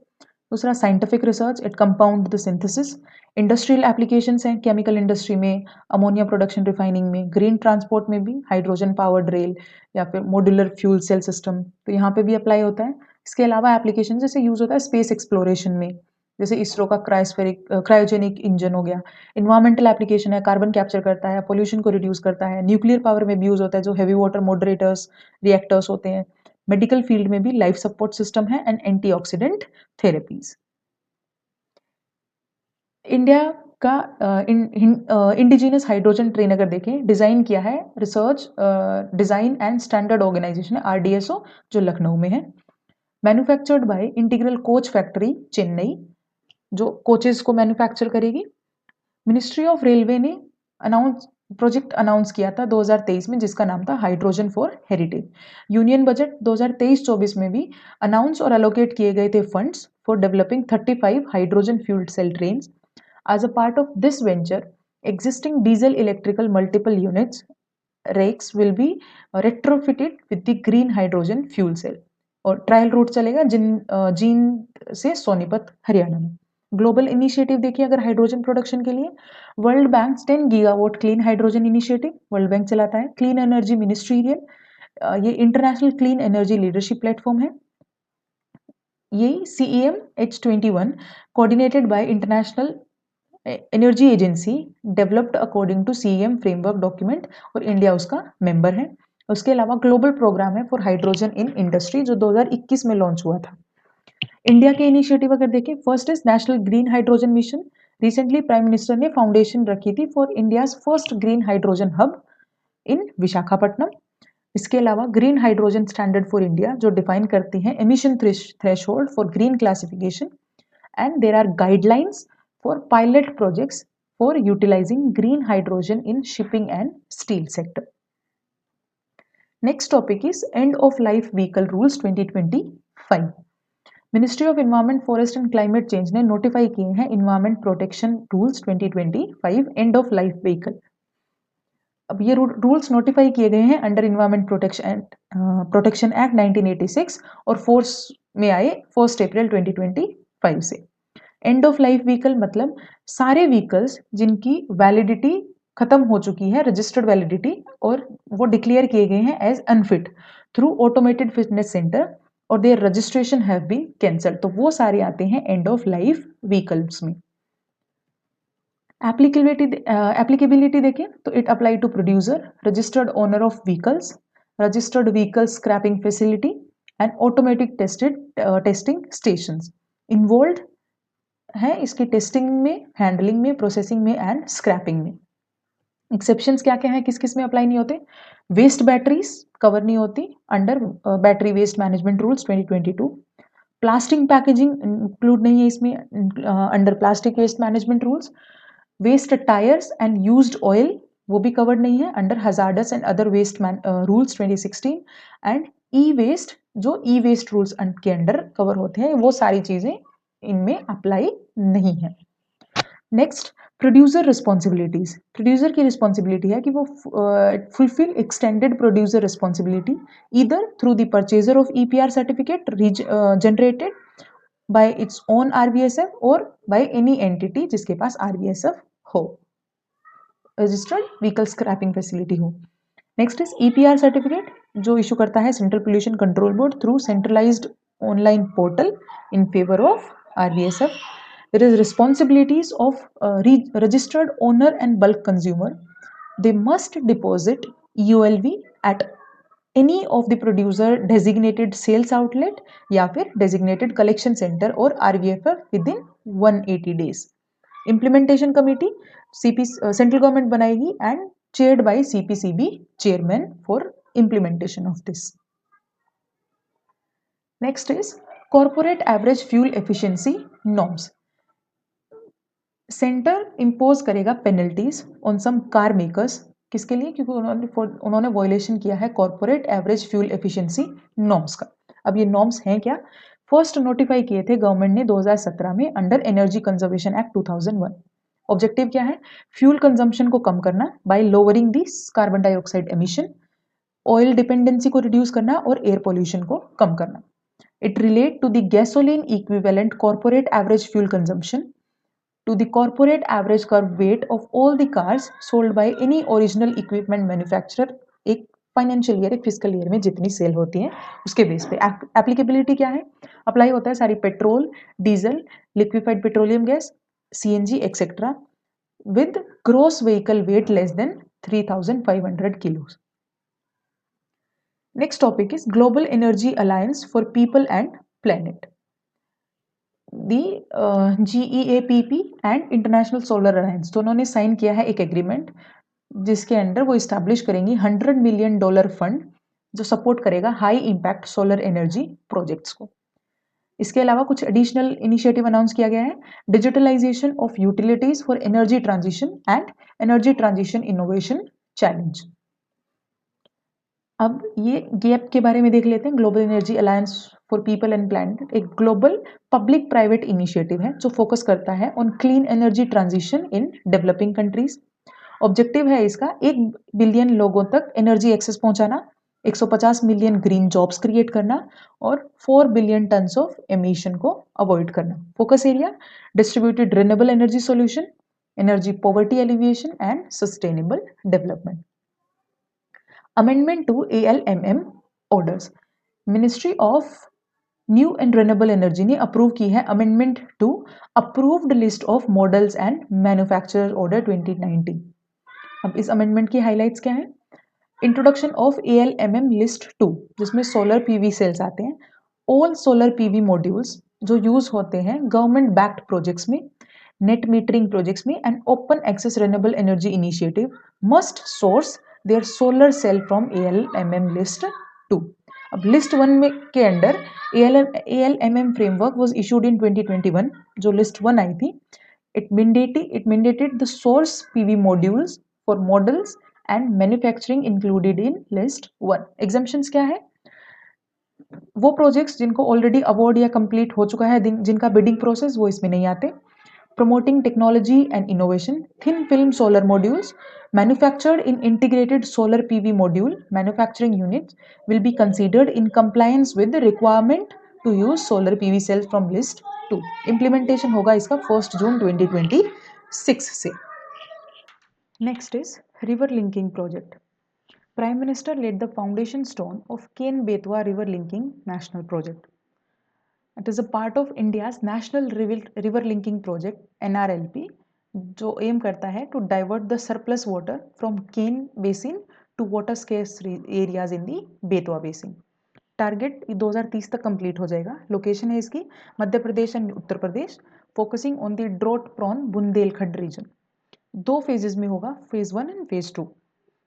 Phase 1 Daudhan dam 77 metre height है in Panna tiger reserve for irrigation and power generation, and इसमें दूसरा है Ken Betwa link canal to transfer the water. Phase 2 lower Orr dam and Bina complex and Kotha barrage to address the water scarcity in the Betwa region. So this is UP and Madhya Pradesh, this is Daudhan dam and till here in near Jhansi for in the Betwa. This is Ken-Betwa link. National River Linking Project first proposed किया गया था by Sir Arthur Cotton in 1850s, revived in 1972 by K.L. Rao, the then India's Power and Irrigation Minister. Initiate हुआ 1980s में under National Perspective Plan, and in 1982 national water development agency ने set up की, agency set up हुई to study the feasibility of the river linking. 2021 में the centre ने propose किया national interlinking of rivers authority, जो apex implementing body होगी for NPP to replace the national water development agency. Objective है irrigating 30 million hectare and generating 20,000 to 25,000 megawatt of power, mitigating the flood, drought, etc. अब एजेंसी के बारे में देख लेते हैं। नेशनल वाटर डेवलपमेंट एजेंसी ने आइडेंटिफाई किए हैं कुछ following components. First is Himalayan river development, 14 links जो फोकस करेगा on northern rivers like Ganga and Brahmaputra.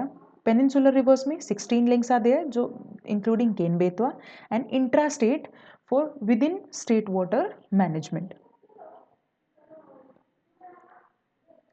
This is the proposed inter basin water transfer links, जो अलग अलग रिवर्स को कनेक्ट करेगा। यहाँ पे डिस्क्रिप्शन दिया हुआ है, जैसे प्रोमिनेंट होगी Ghaghara Yamuna, Sharda Yamuna etcetera. You can have a look on these river links. Next topic is indigenous herbal knowledge.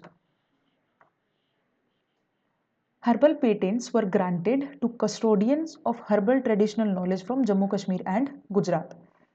अब indigenous herbal knowledge के बारे में देख लेते हैं। Knowledge holders interact within their ecological ecosystem and possess deep understanding of local flora जो accumulate हुए through experience, experiments and wisdoms.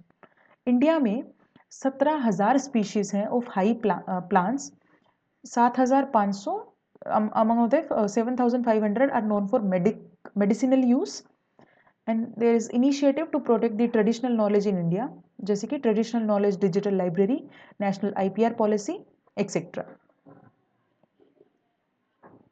Next is Swastik initiative.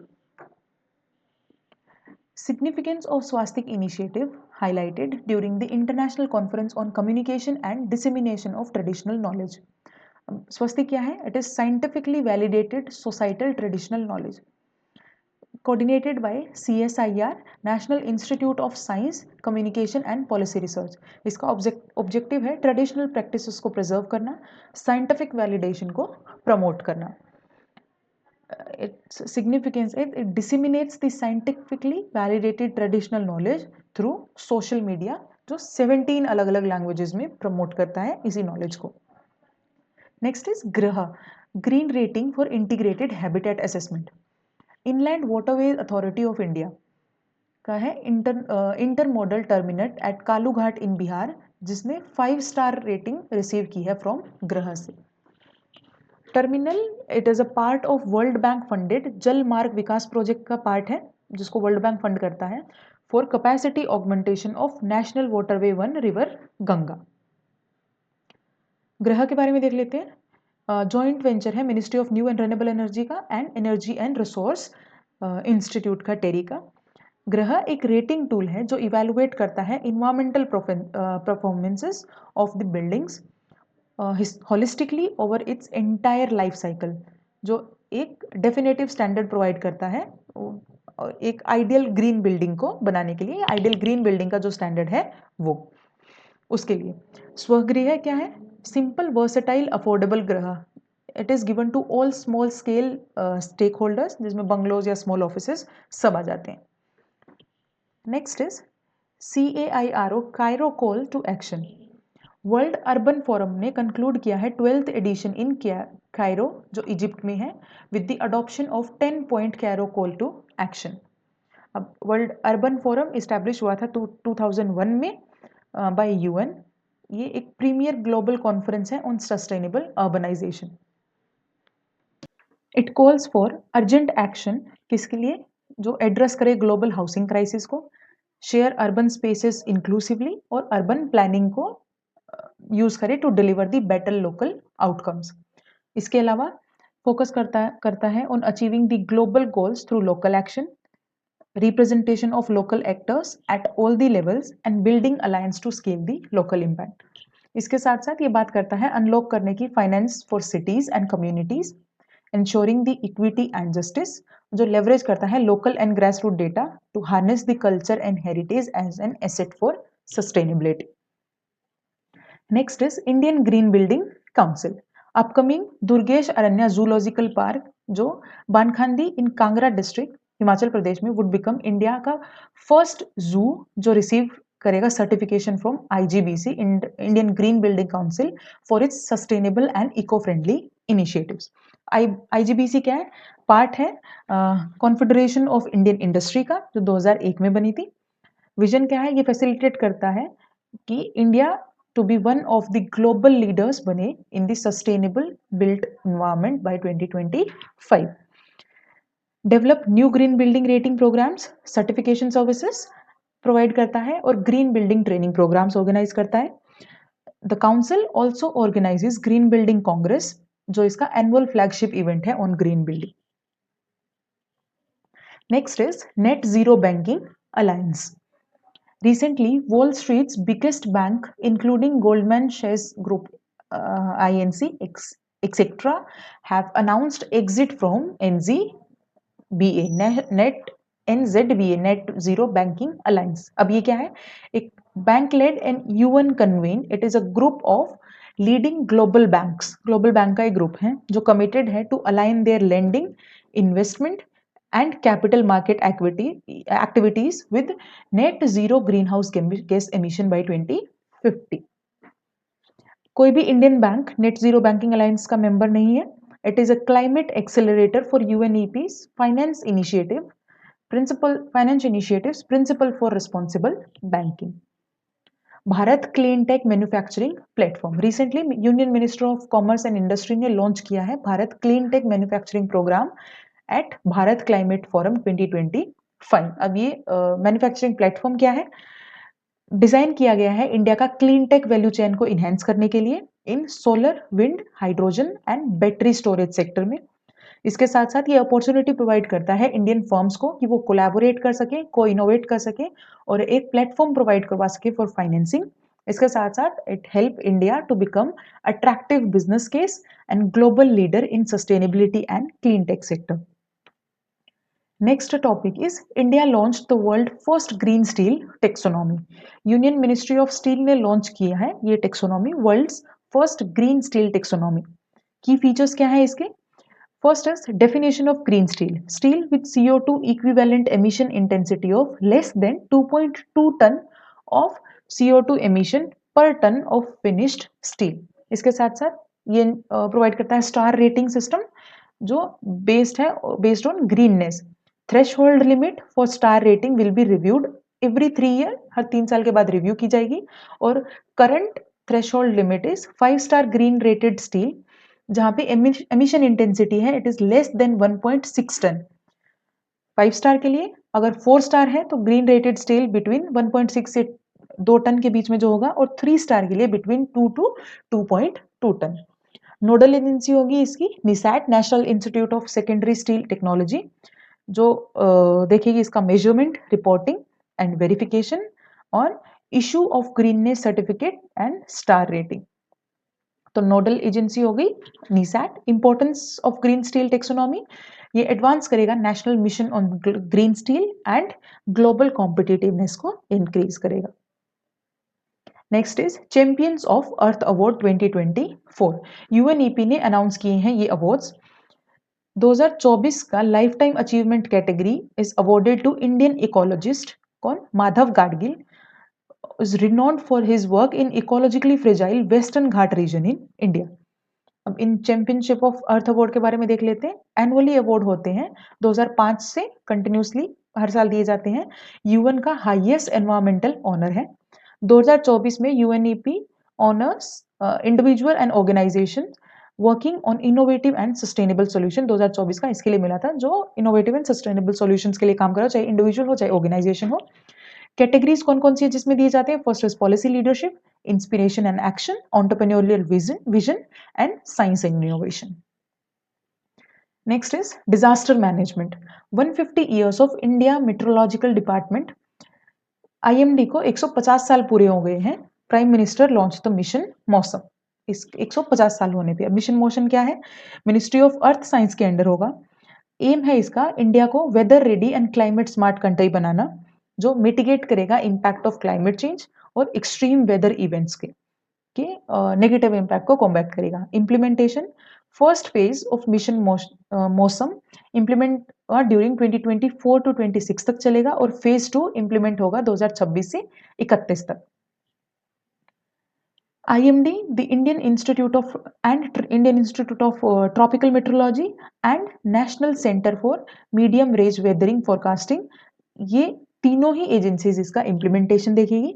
Target beneficiaries कौन है? General public and numerous sectors, जैसे कि agriculture हो गया, disaster management, defence, environment, aviation, water resource, power, tourism, shipping, transport, energy, health etcetera. History and background of metrology in India. 1636 हेले एक British scientist थे जिन्होंने पब्लिश किया था treatise on the Indian monsoon, which he attributed to seasonal reversal of wind due to differential heating of Asian landmass and Indian Ocean। ये phenomena उन्होंने discuss किया था। So IMD बना 1875 में, हेडक्वार्टर दिल्ली में। Initially it was in Calcutta. First director general of observatory was sir John Eliot, who was appointed in May 1889 at Calcutta headquarters। Evolution अगर देखें after 1947 under आता है मिनिस्ट्री ऑफ अर्थ साइंस के। First organisation है India में to have a message switching computer. One of the first few electronic computers introduce in the country, जो IMD को provide किए गए थे for scientific application in meteorology. India first developing country था in the world जिसके पास खुद का जियो स्टेशनरी सैटेलाइट था, INSAT, for continuous weather monitoring of this part of the globe and particularly for the cyclone warning. International help, it provides cyclone forecast and warning services to 13 North Indian Ocean countries along with forecast and warning services to SAARC nation। उनको भी help करता है meteorological department. Evolution अगर देखें तो एक quick glans दिया हुआ है। 1947 से 59 में commencement of radar age and flood meteorological services. Then 60s to 70s में कमेंसमेंट हुआ ग्लोबल सैटेलाइट एरा का। 71 से 83 के बीच में ग्लोबल मॉनिटरिंग फोरकास्टिंग आ गई थी। 84 से 90 में इंडियन सैटेलाइट एरा चला। 91 से 2005 तक commencement of automatic observations and 2006 से 13 तक that was the age of modernization of meteorological department and 2014 से 23 में रैपिड एडवांसमेंट देखा गया in forecasting accuracy. Next topic is the disaster management bill 2024। I think I should stop here. बाकी के topics हम will cover in the next video. So अगर आपको कोई भी डाउट हो या कोई भी सजेशन हो, you can write them in the comment section and you can refer to our rapid revision series also, and if you want us to start anything new which any of the other channel or any of the other कोई भी resource जहाँ पे आपको नहीं मिल रहा, जैसे PYQ series हो गई या करंट अफेयर सीरीज या prelim specific question series, you can suggest it. We'll start that initiative also. So see you in the next video. Till then, take care.